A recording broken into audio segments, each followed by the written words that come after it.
नमस्कार साथियों। मेरा नाम प्रोफेसर कुलविंदर सिंह है और आज मैं आपके सामने एक बार फिर पेरेंट्स के लिए पेरेंटिंग के ऊपर बात करने बेस्ट पेरेंटिंग के ऊपर बात करने के लिए हाजिर हुआ हूँ।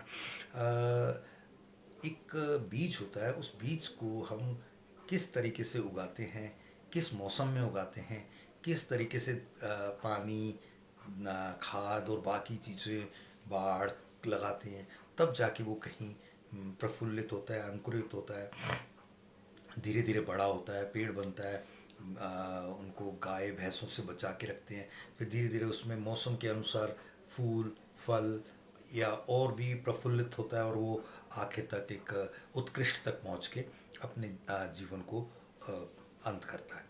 देखिए, ये प्लांट की जो पूरी परिभाषा है वो हमारे साथ, हमारे बच्चों के लिए हमेशा पूरी उसी तरह से चलती है जैसे प्लांट में है। आज हम प्लांट, PLANT पर बात करेंगे।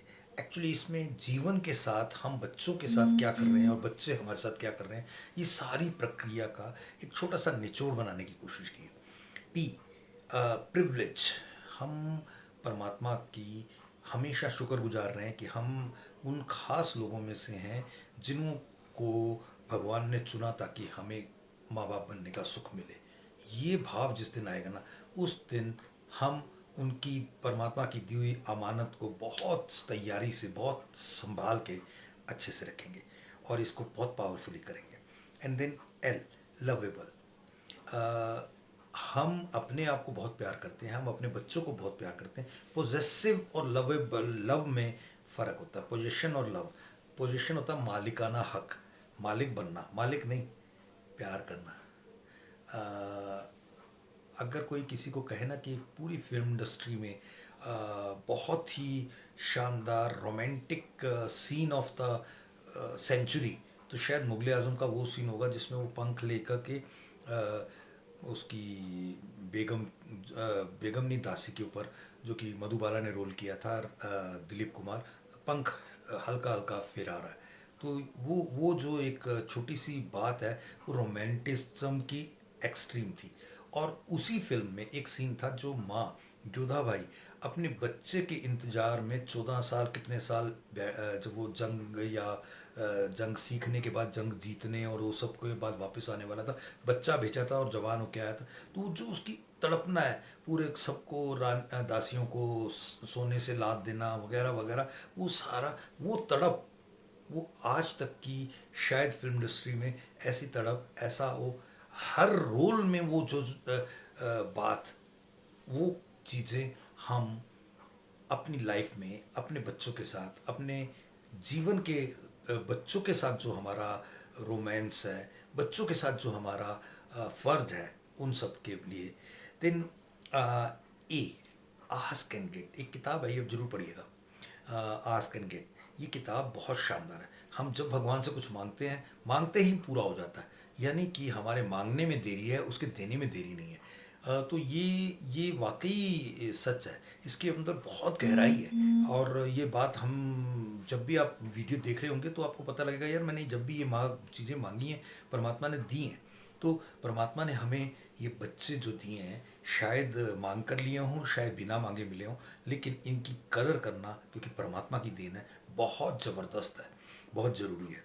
और इसके लिए आ, हमारी बातों के, उनके साथ जो संबंध है वो बड़ा ज़बरदस्त फ्लो होना चाहिए, एक स्मूथ फ्लो होना चाहिए। एंड देन एन, नर्चर, लगातार उनको नर्चर करते रहना। ये कभी नहीं सोचना कि ये अब परफेक्ट हो गए, ये बड़े हो गए, नहीं।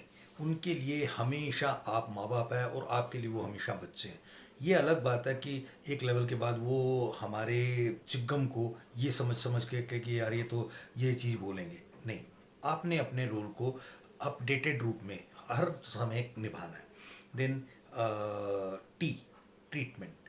किस ट्रीटमेंट से, किस तरीके से, when, what, where, how, why, ये सारी अगर हमें आ गया ना, तो फिर हम उनके साथ क्या व्यवहार करना है, कब, कैसे, तो बहुत चीज़ों का सुधार हो जाता है। बहुत बार बोलना पड़ता है, बहुत बार बिना बोले, बहुत बार रिएक्शन से चीज़ें सुधर जाती हैं।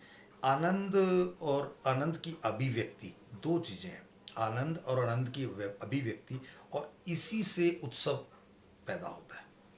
उत्सव का मतलब है बहुत आनंद में आके जब अभिव्यक्ति करता है तो ये इज इक्वल टू उत्सव हो जाता है।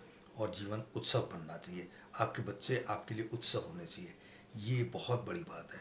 एंड देन एक व्यक्ति को मैं बिल्कुल छोटी सी एक स्टोरी सुना के आपको बात को ख़त्म करूँगा। एक बंदा बहुत दूर गांव में मेले में गया अपने जूते लेने के लिए, और वहाँ जाके कहता हो मैं तो अपने जूते का नाप लाना भूल गया, और वापस चला आया। जब वो बहुत दूर जाके कई घंटे के सफ़र से गया, कई घंटे वापस आया, तो घर आके वाइफ ने बोला आपने जूते किसके लिए लेने थे? अपने लिए। तो कहते आप तो अपने पैर से जूते का नाप दे सकते थे, नाप लेने के लिए वापस क्यों आए? अब तो दोबारा जाओगे तो वो बंद हो चुका होगा मेला, और पूरा मेला 1 महीने बाद लगेगा।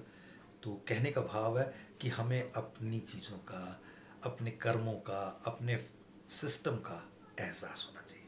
Thank you. जय हिंद।